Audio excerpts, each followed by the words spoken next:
Hello, good evening. Welcome to the Disruptive Technologist Fireside Chat. I'm Jeff Paul. I'm your webinar director for tonight. Tonight's topics are Tech Disrupts Charities and Nonprofits. With me, we're going to have a very distinguished panelist on here that we're going to introduce in a minute. All of these webinars are being recorded and will be published. You'll get them in your email within a day or so with it. So please check out our YouTube channel around this. And with that, I'd like to introduce our MC for the night, Mr. Seb Demiglia. Seb? Hi, Jeff. Thanks so much. So we're just gonna quickly thank all of our friends and supporters that have been with Disruptive Tech over the last several years. Although we're not together in person, we still definitely wanted to show them our thanks. So I'm just going to go through them super quickly just to show that we still love all of their support over the years. So first off, we have McCarter & English LLP. McCarter & English, it's one of the oldest and largest law firms in America with about 400 lawyers with offices all across the East Coast. Dave Soren is the managing partner and chair of the venture capital and emerging growth companies practice group at McCarter & English, where they help people achieve their goals sensibly. And he's also chairman of the New York City Disruptive Technologists Council and their think tank. We also have Microsoft Reactor. There are neighborhood campuses where developers and startup communities meet, learn, and connect. They combine training on the latest technology, community, meetups, and events with leaders in the industry. Reactors create an inclusive community for interactive and inspirational work. Check out more about what they're doing online via a quick search, just Microsoft Reactor. I'm pro Microsoft because I work there. So we also have Zeotag, who Jeff is the CEO of, that was just talking. It's Zeotag Interactive Video Services. It's an ingenious AI-powered video player that makes searching and navigating video content a seamless experience. Just search or perhaps Bing Zeotag AI. Hint fruit infused water is usually at the back of all of the in-person meetups, but we all know them. They're the no sugar, diet sweeteners, calories, or preservatives water company that's always keeping us quenched during the normal in-person meetups. And then lastly, Oscar Health. Oscar Health is the first health insurance company built to make healthcare easy. Headquartered in New York City, Oscar has been challenging the healthcare system's status quo since their founding in 2012, developing seamless technology and providing personalized support to help our members navigate their healthcare. We need everyone's help to change healthcare, and you can do that by going and learning more about what Oscar is doing at www.hioscar.com.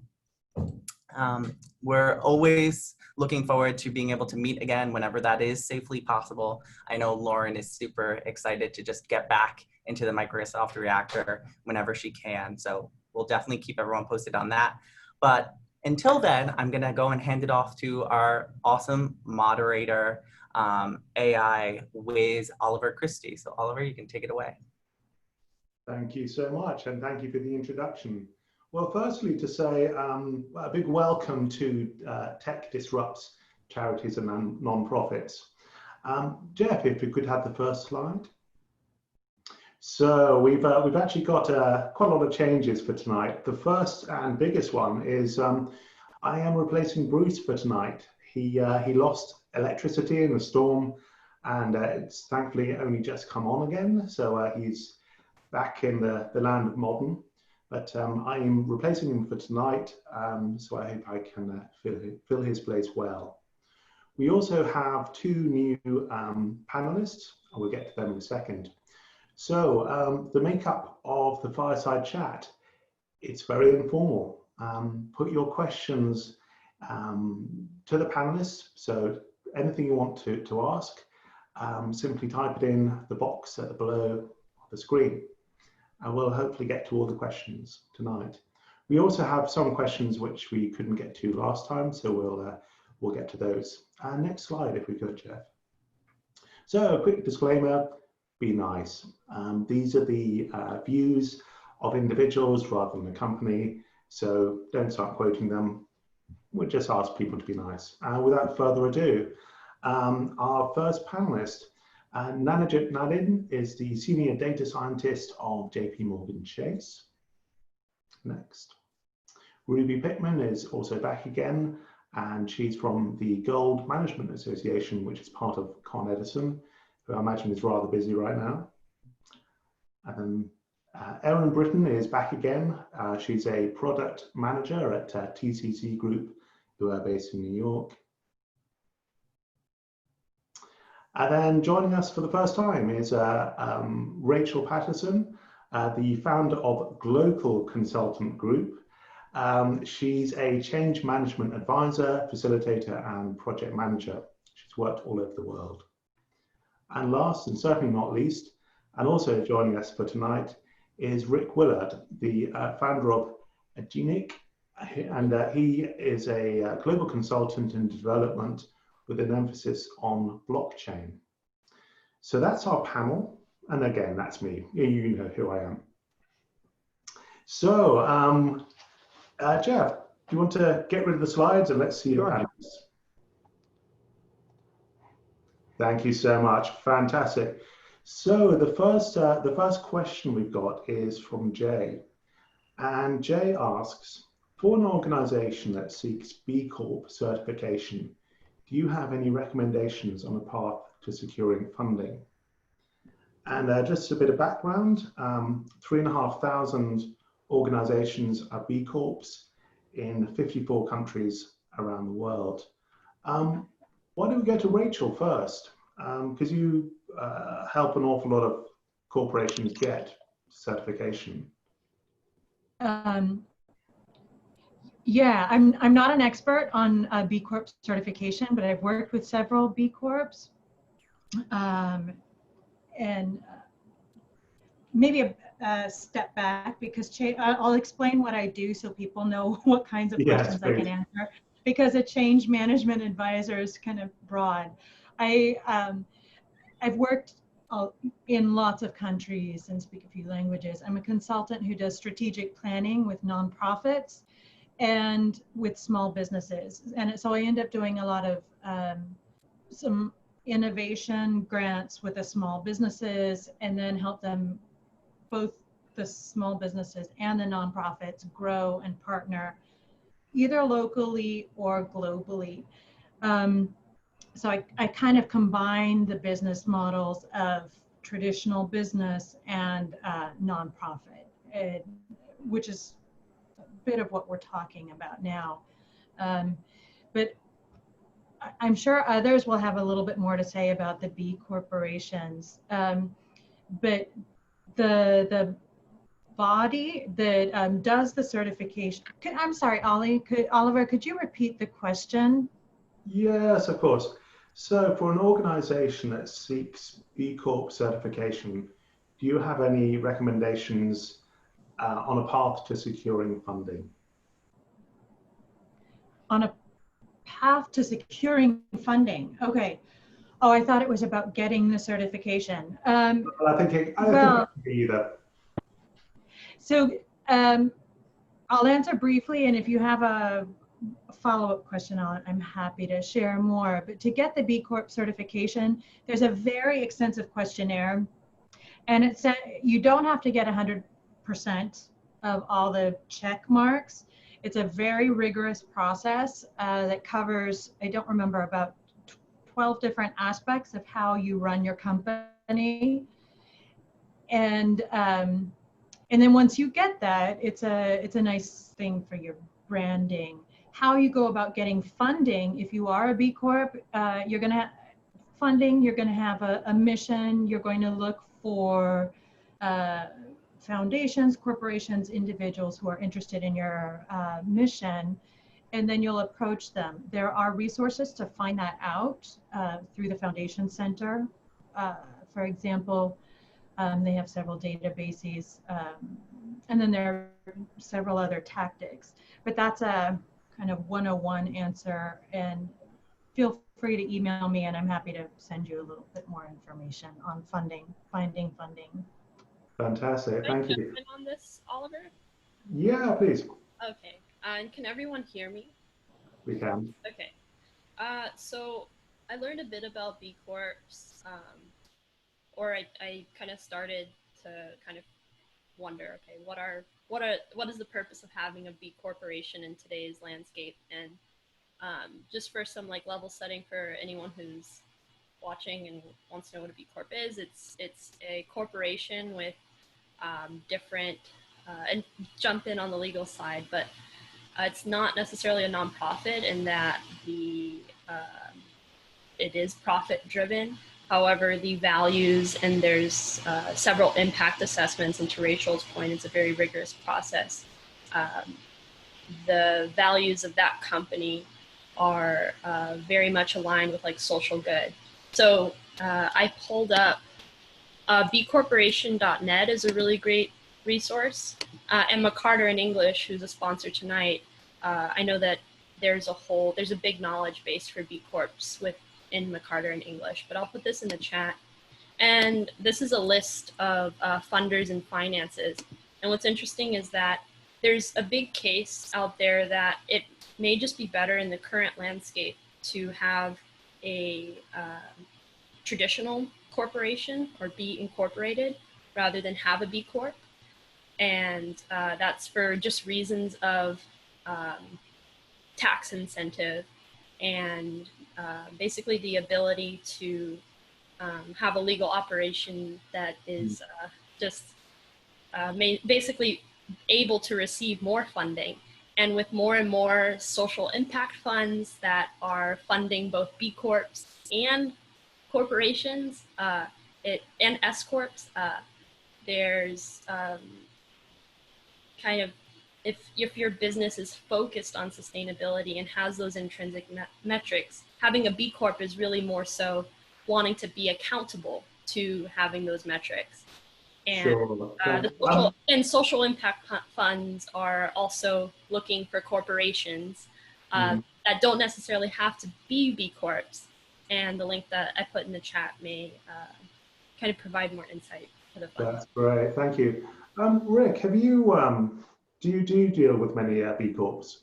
I do not, but I have some experience with them. I would echo both Rachel and Ruby to a large degree, and I would add just a couple of things, is that the first question you want to ask yourself, to Ruby's point, is do you need a B Corp?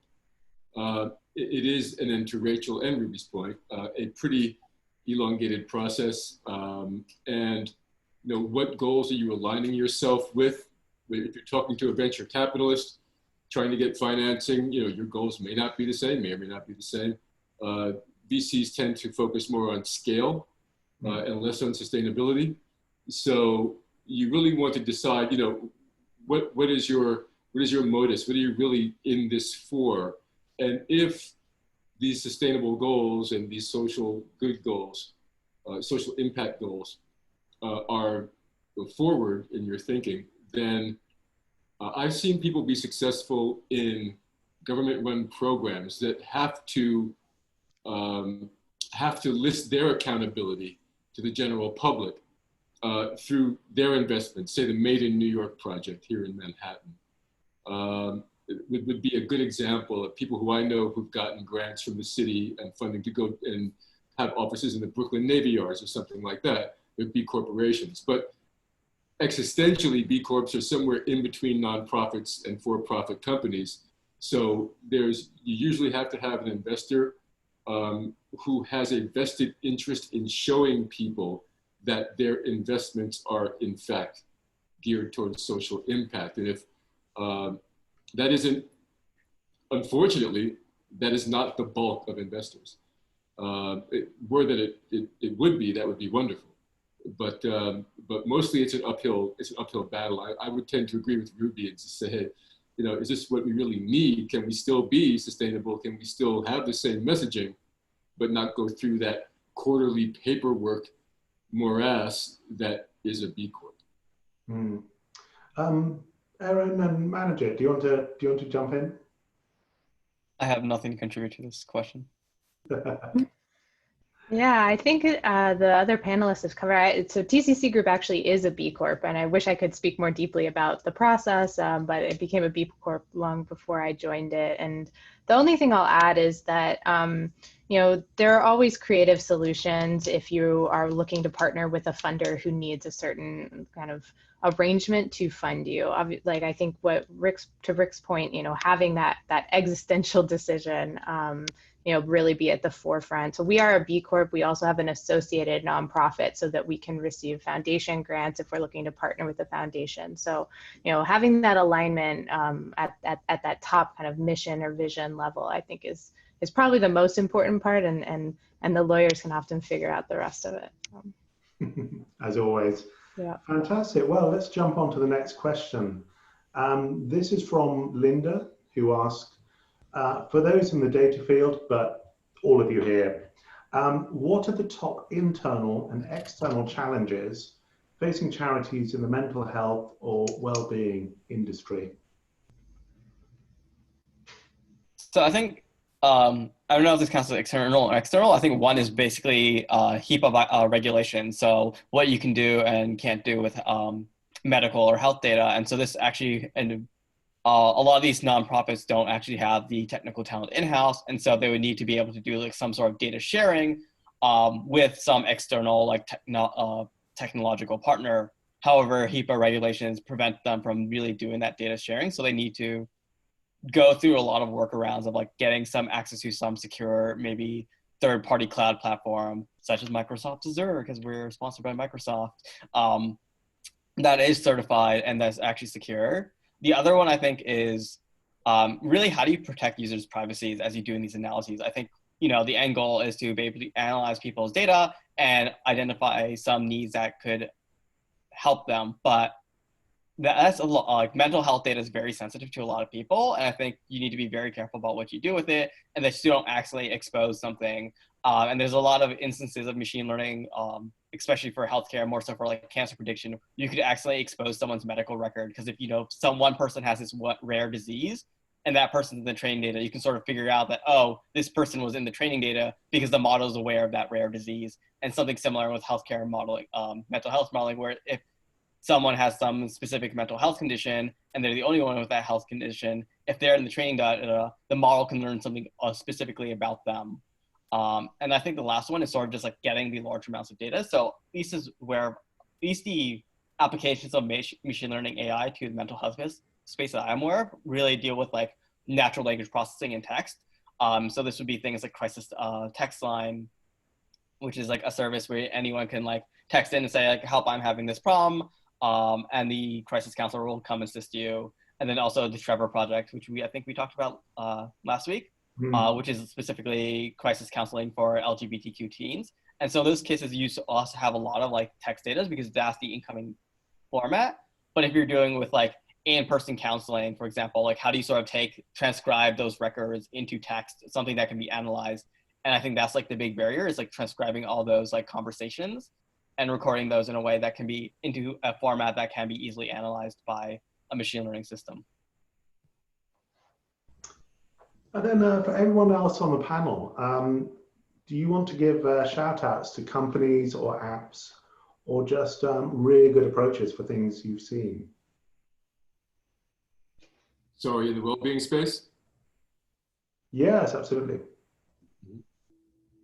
There's some wonderful work. Oh, by the way, just for the record, my company is called Agentic, and we are a federation of dozens of companies around the world that focus on blockchain and digital currencies. So we got that out of the way. There's a lot of good work coming out of San Francisco with a woman named Nicole Bradford, who used to run World of Warcraft in China. She's an American, who is now in the wellness space.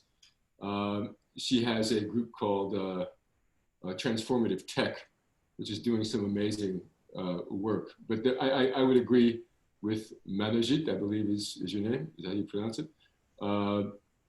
In that privacy is the major issue. And you'll hear me say a lot, issues surrounding value. For instance, I believe people should be paid actually for use of their genetic data when they sign up for Ancestry or things like that, or 21andMe. I very much believe that these new value models are going to take the fore pretty soon. And the same thing in wellness. These data sets are being created and they're being monetized separately outside of the client. I think that's just as bad as Facebook, selling your data for, from under you without recompense. So I think that would be the third thing I would add, is that that's going to be a problem sooner or later. But privacy is probably the most important thing in well-being right now, wellness tech. Are you seeing blockchain could be the thing that revolutionizes health companies? I mean, in terms of data, in terms of siloing data and permissioning data, and making it harder to get to by bad actors, I would say yes, not in its present form, but yes. In future iterations, you'll see that the idea of blockchain will be prevalent in most, because most digital relationships will break down to transactions.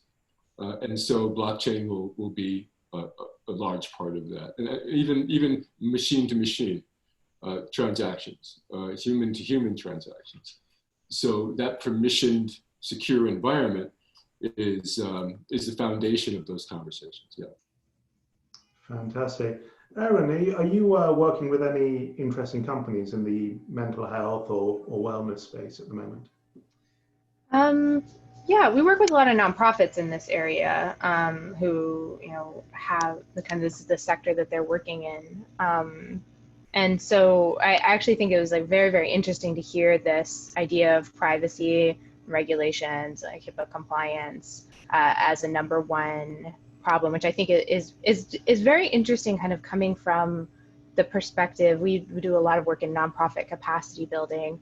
And I'm probably not supposed to ask the questions, but I'm taking this informal fireside chat to get some leeway. My question kind of to the group, knowing that I'm coming from the nonprofit space, is the privacy piece, is that a challenge for the mental health organizations, or is that a challenge for the technology companies who are looking to partner with them?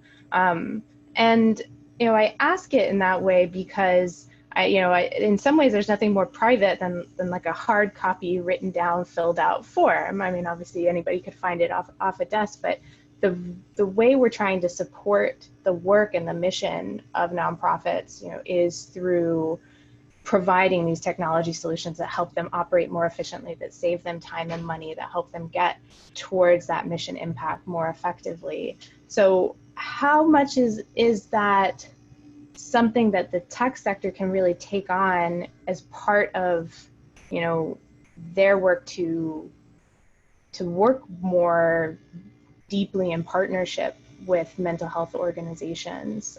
Just kind of thinking about roles across the sector and how we can build these strong partnerships. So, I don't know, question for the group, if that's allowed.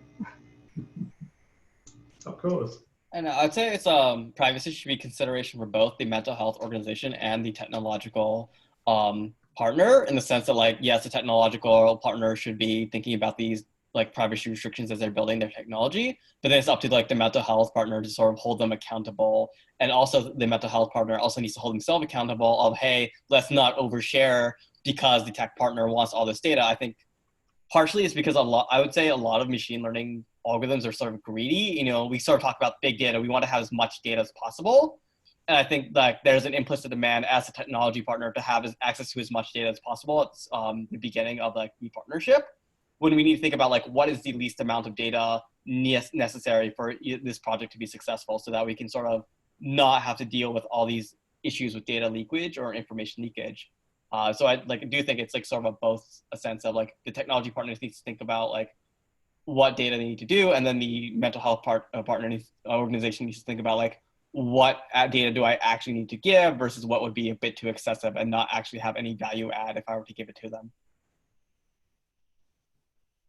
I think there's a regulatory function wedged in there as well, because accountability is a legal issue many times. So the organization itself has to have that in place anyway to do any kind of business, and technology firms will, and I don't mean this as a rub to anyone in particular, but they tend to offload risk whenever possible.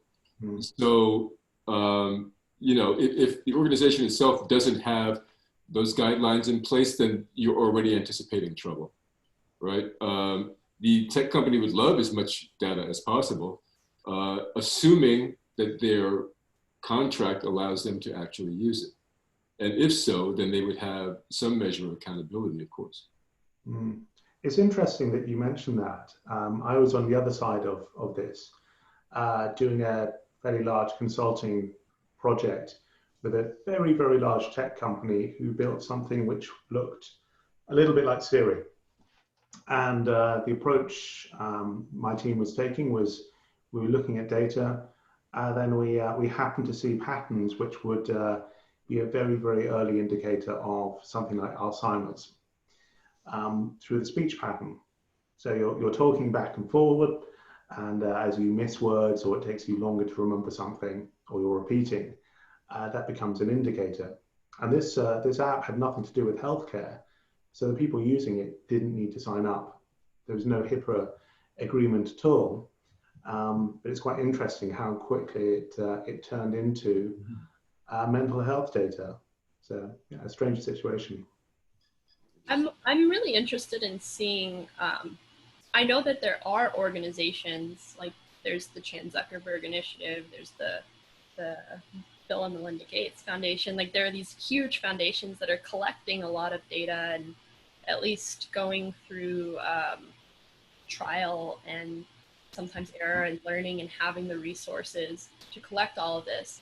However, I'm still wondering with all of that data collection, like preserving the human piece and the fact that there may be, to Manojit's point, like it's the partnership and there's both parties. However, I feel at times like there are many health and service providers, particularly in places that are often assumed before anyone can speak up for themselves that they need this help.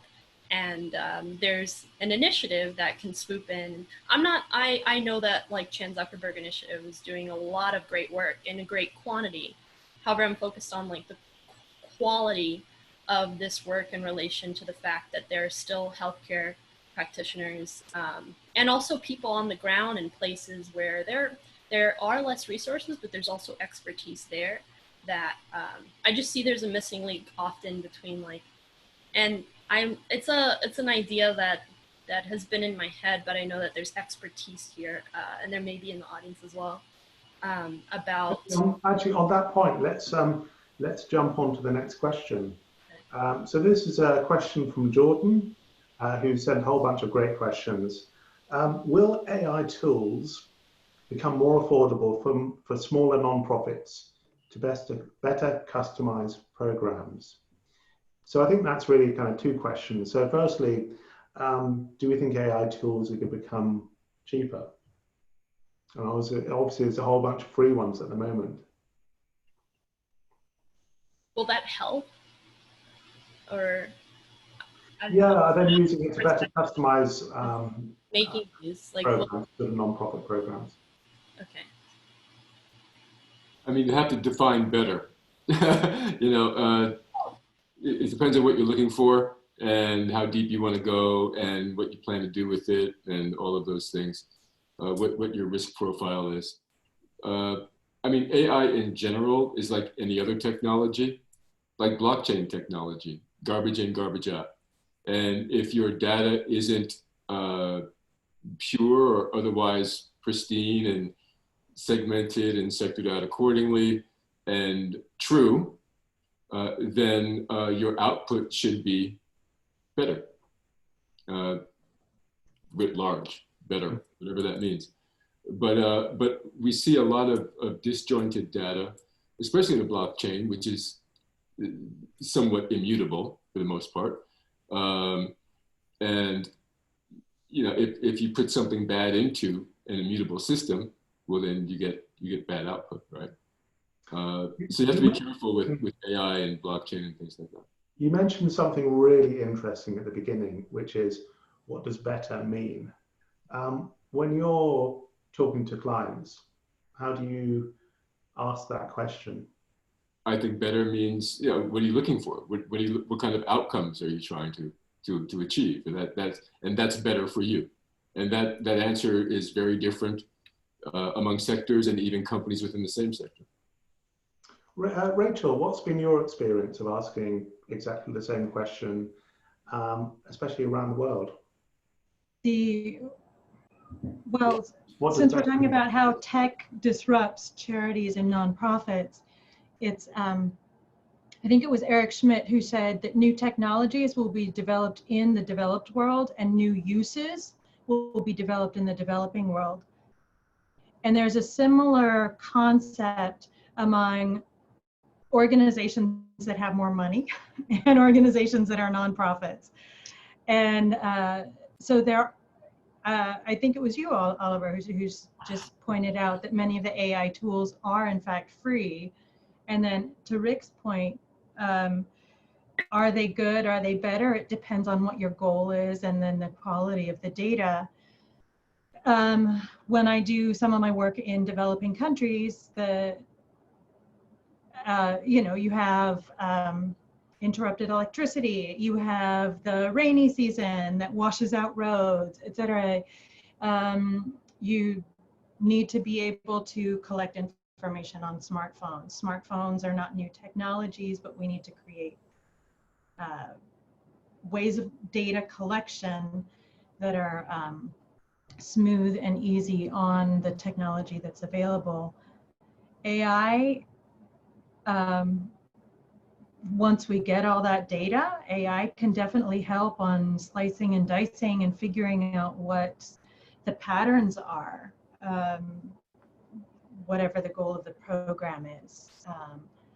Whether it's something as simple as which products, which folklore products sell better, to where they have done higher percentages of the health vaccines and not, etc.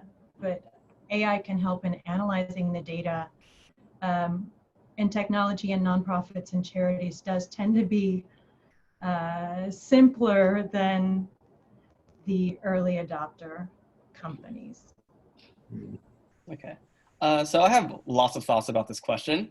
And if I believe correctly, this question originally ideated with like nonprofit healthcare. So with like AI tools, I think companies that sell AI tools have a marketing incentive to claim their tools are much more generalizable than they actually are. I don't think a lot of like the current existing AI tools in the market will really work for a lot of small nonprofit healthcare because one, data quality, but then two, also the general purpose. They try to, I guess the problems you're trying to solve are very different from what these general tools were originally designed for.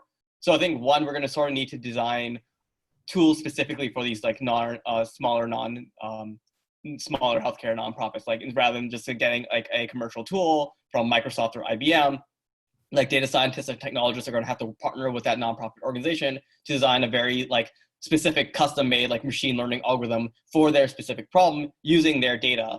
Because like as Rik and Rachel mentioned, like they don't have that great data, but we can't just sort of stop and say like, well, you have bad data, therefore we can't do any AI. We sort of need to be able to, we need to think about the AI problem to understand like what are the problems with the data. We need to understand like, oh, there's a lot of interruptions. Therefore, we need to think about the data collection process behind the scenes while we still try to solve this problem with the bad data.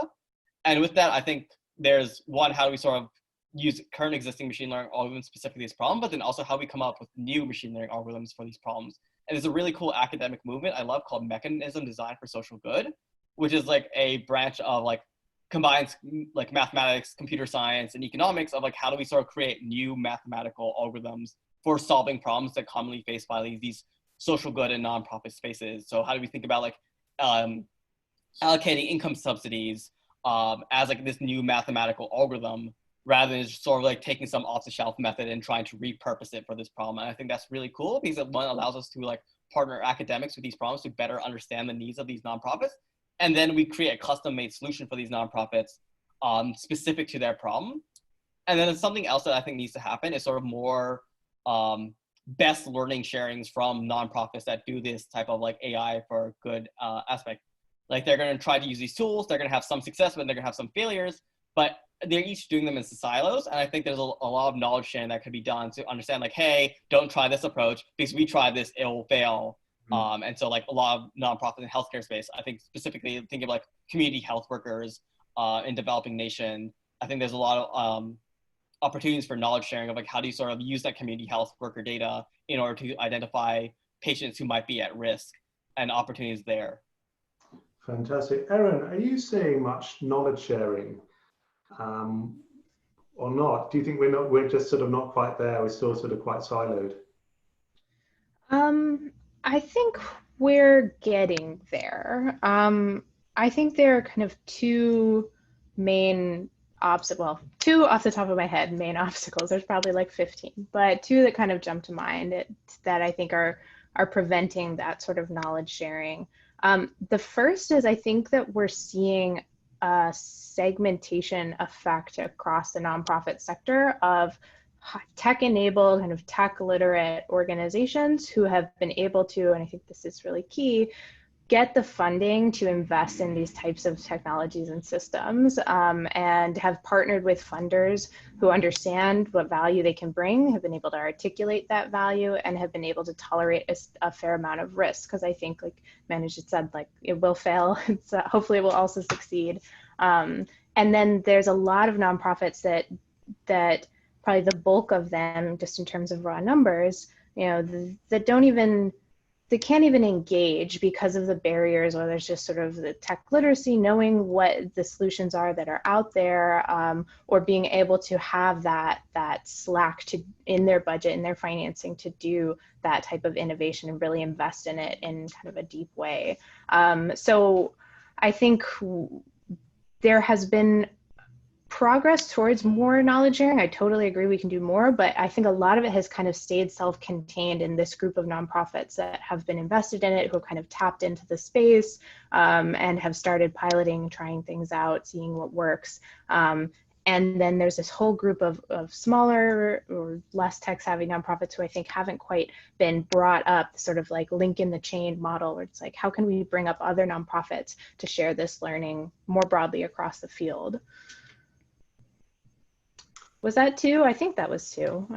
Great, no, thank you. That's great. Can I chime in on that? Because I mean, the reason, and I was happy that when Lauren asked me to speak here, because I have a bone to pick with modern nonprofit, the way it's structured.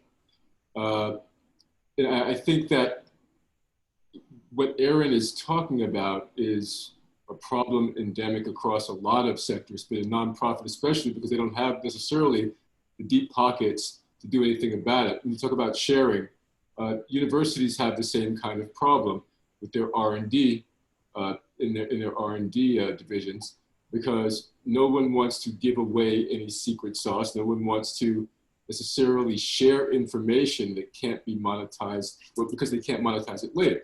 And so in blockchain, we actually study a lot of that, and IP and attribution and payments along those rails for attribution of ideas and concepts. So if you have one nonprofit in a vacuum saying, oh yeah, well, we don't really know how to engage and move forward, as Erin was alluding to, or said outright actually, then what if you had 10 nonprofits together, and yes, you put your brain power together, you sit in a room with the technologists, you put everything, all of your thoughts, all of your concepts, all of the threads that they take on a blockchain, and you have your attribution and you have your payment rail, and that's forever. So that could be value accrued over time to a nonprofit, which is something that nonprofits do not have right now. They have no way of sustaining themselves outside of going with and pardon the metaphor, but with a tin cup to someone's door and saying, hey, how about donating to this cause? Now, a B Corp is a bit different, obviously, but that structure of the nonprofit sector itself is a problem. It's becoming more problematic as time goes by. So if nonprofits aren't able to find long-term value in their own IP, then the nature of nonprofits will crumble anyway, because teaching a person to fish is very different from giving them a fish, right? So let's stick on this just for a little bit, because I think we could possibly impact the globe, which is in a good way. So we're suggesting we put IP into the blockchain to solve a problem, to solve a solution.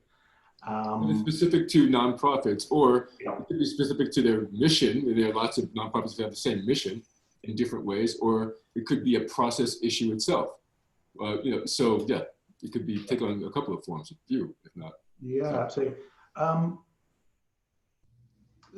Rather than say let's not do it, let's pretend we can do it.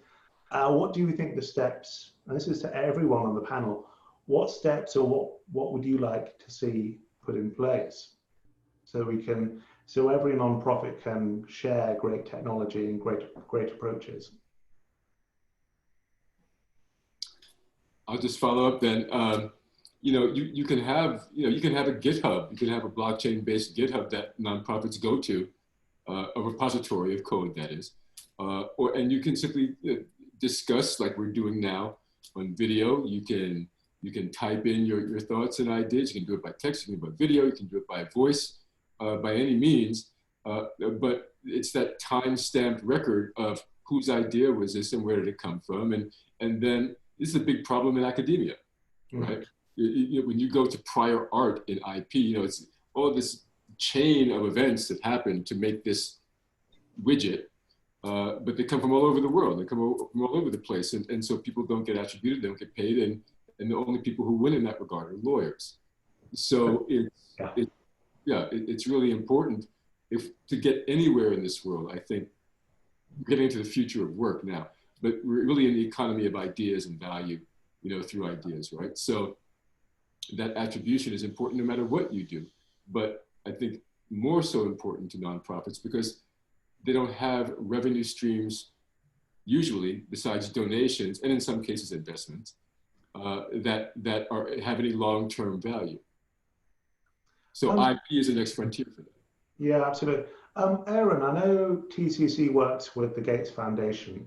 I'm not suggesting you're speaking on behalf of the Gates Foundation, but it seems like they want to do the best amount of good globally in the shortest amount of time, using a hell of a lot of data and anything that works. It seems like this idea of sharing good approaches would be right for them, would be a perfect fit. I mean, could you see having that conversation? I mean, absolutely. I think, anything that gets us a little bit closer to being able to access collective knowledge, I think is a good thing. And like full disclosure, I don't actually work on that project, but like I am familiar with their work and I think it's definitely right up their alley.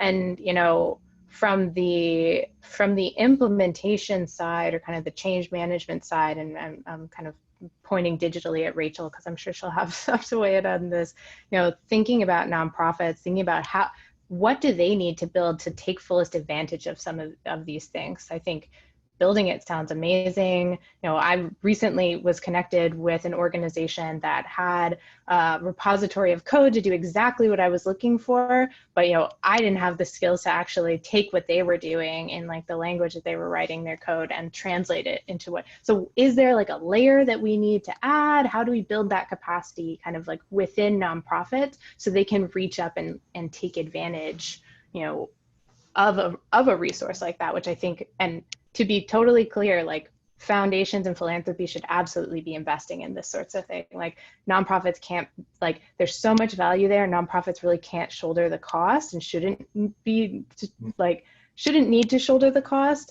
but they also shouldn't get kind of like the cut rate product or, the low cost version of it. Like it's providing a significant amount of value. It takes a lot to develop these types of technologies. So I think this is an area that philanthropy should absolutely be focusing on. Rachel. To tie into the... Actually, I'll go to Rachel, then I'll come back to you if I could.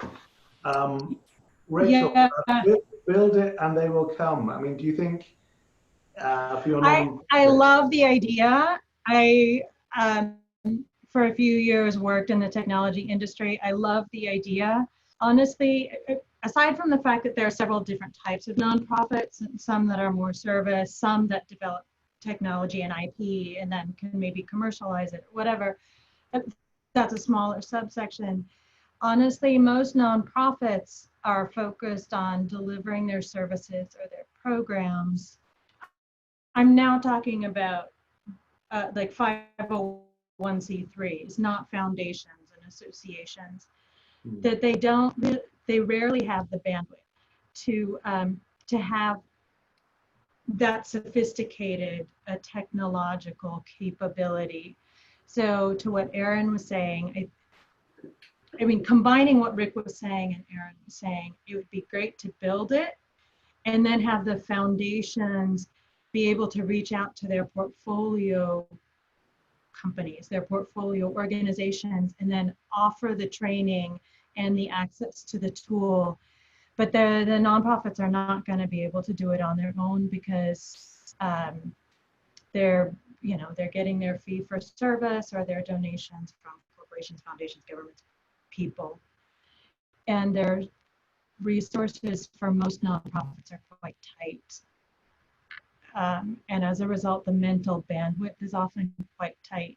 So it would need to be made very easy for them to adopt the technology. That's what Manojit is here for.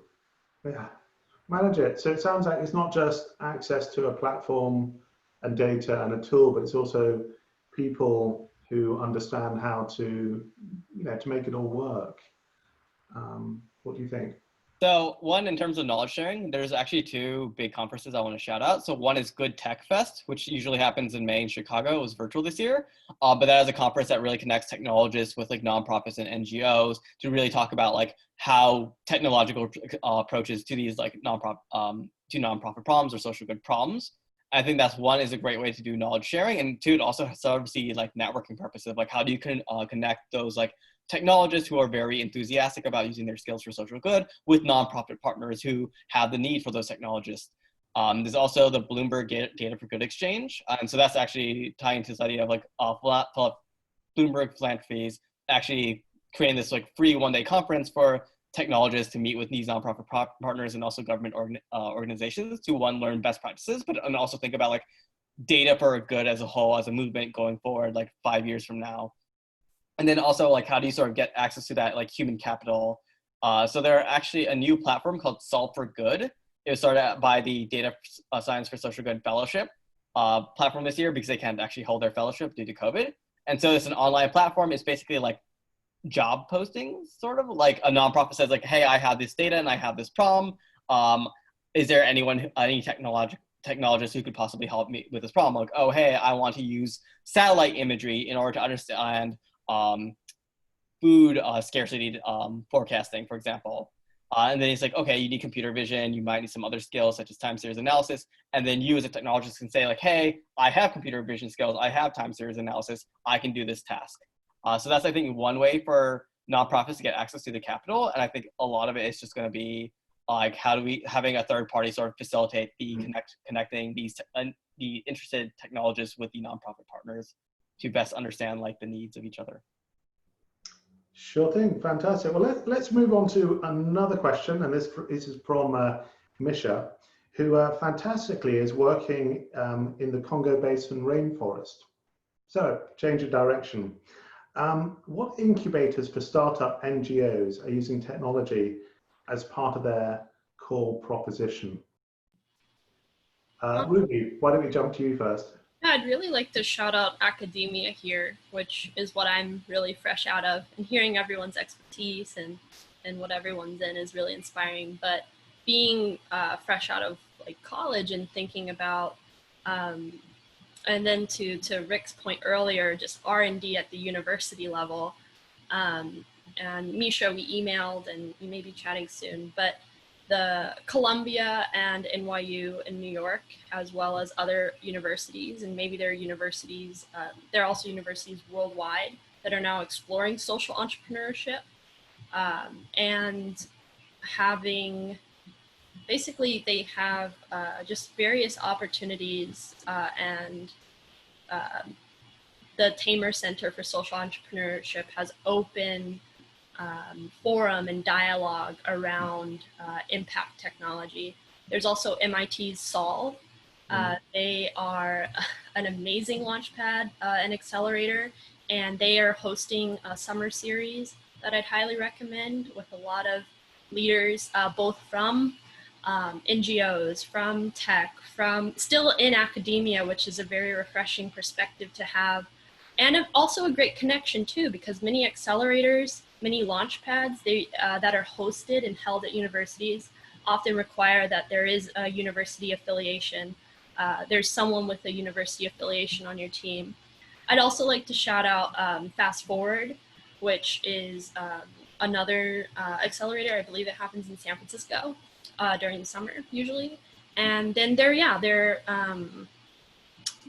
it's so great to think of like the landscape and how fruitful it is. And then everything Manojit just mentioned, like just learning about the like wide range of opportunities. However, like in focusing on your specific company, Project Congo, and thinking of how it's impacting a specific region, that's a landscape that like I'm personally unfamiliar with, but I know that there are connections and people that should be known in the chat or speak up right now, because I would not underestimate the amount of resources that are out there for your particular vision that are willing to support and possibly fund it, from academia to Launchpad to Manojit's like really wide just knowledge of platforms. And I wish you all the best, Nisha. Fantastic. Well, great words. So I actually just dropped an organization in the chat. It's called Omidyar Network. And so I think this is like really one of the biggest like philanthropic and then like incubator for like social good organizations or startups. And you know, if you're looking for an incubator that does this, I think looking at them is a great start. Looking at like who they partner with is also a great way to get some ideas of like just incubators and also startup accelerators to help organizations trying to do social good. Rachel and Aaron, are you hearing good incubators geared towards social good? I am not remembering the names of one that I've heard of in DC. I know of one that's specifically focused on blue tech, ocean tech, that's based, it's Blue Swell. And actually now is a good, I mean, if anybody's involved in blue tech, ocean tech of some sort, now is a good time to check out the website, because they're doing a call for applications and the deadline is approaching. Other social good incubators, there's one Center for Social Innovation here in New York, and I'm not remembering the ones I know of, I've heard of in DC and Chicago. And Rik, are you do you have any fantastic accelerators you want to give a shout out to? Yeah, Agentic. we actually do that. But we don't do it maybe in the same way. We are again a different sort of think tank. We're more into thought experiments, and we have a number of companies that do things like tokenized community energy plays that are foundational for smart cities and things like that, for circular economies. So we do a lot of that stuff, and we work with a lot of people around the world, from Belgium to Africa to Brazil to UK, whatever, that are actually actively involved in. We don't like to say social impact anymore, or social benefit. Everything should be that, as far as we're concerned. So it's more about just exponential thinking and trying to extrude value. And this is the heart of why I really came here, is to, to not be extractive in value so much, but to be extrusive in value, to pinpoint it and then pull it out. But make it more apparent, as opposed to just extracting what's obvious, like going in and stripping gold, in some kind of a mine, right? But creating that gold on the spot into something useful, as opposed to just ripping it out of the ground. So we're a private, private group, but but we do take in people once in a while who we think are aligned with what we do. I'm not all that familiar with other sort of social impact think tanks per se that specifically do that, but we do a lot of that actually. Mm. I'm gonna butt in, Oliver. Everyone, thank you so much for coming. We usually keep these things pretty tight. I make sure we always end right on the dot. But I don't know, Oliver, if you had a chance to see one of the questions from Richard, and I think Rik, you might want to actually answer it. It was from the chat here. Who was that from? Now, of course, I can't find it, but his name, it was about what organizations are doing advanced use of automated tools to mass customize development of small donors with the same kind of personal crafting of value propositions that is done for the whales. And he said nonprofits seem to be way behind business in not only CRM, but in creating dialogues about what donors care about, what services they want, what programs they will support, and their willingness and agility to give. Yeah. Do you want to answer quickly? I really, really do. I don't want to have the last word, but I just want to say a few things about this. Okay. So again, we go to the nonprofit model as far as I'm concerned, and this idea of the internet of value and extrusive value. So I believe that actually, and we believe as a group, that there are three successive points that happen here. So every community is an ecosystem, is an economy. So when we talk about tokenized economies, we're talking about building value based on both tangible and intangible assets. That could be hat makers. Let's take a better example. There are a lot of groups nonprofit groups that take women's skills from around the world, say Africa, Southeast Asia, wherever, Latin America. Let's say they're weaving baskets or doing something like that, and then they have not a for-profit component, but a revenue generating component for them. It's run through a nonprofit, right? Well, all that inventory, all of that P&L, those are all assets as far as I'm concerned. So tokenizing assets and then having people actually invest by buying those tokens in those assets creates now something more fungible, at least something more tradable, that gives you some of the features of an economy instead of an ask. And I think that's, to me, in my mind, the fulcrum through which I view nonprofits in the future or social impact in the future, is that there's no necessarily a need to be nonprofit per se, but you have to have an economy behind you, because the other economies are leaving you behind. Wall Street is completely decoupled from reality, and that's happening everywhere. So commerce and capitalism are very different things now.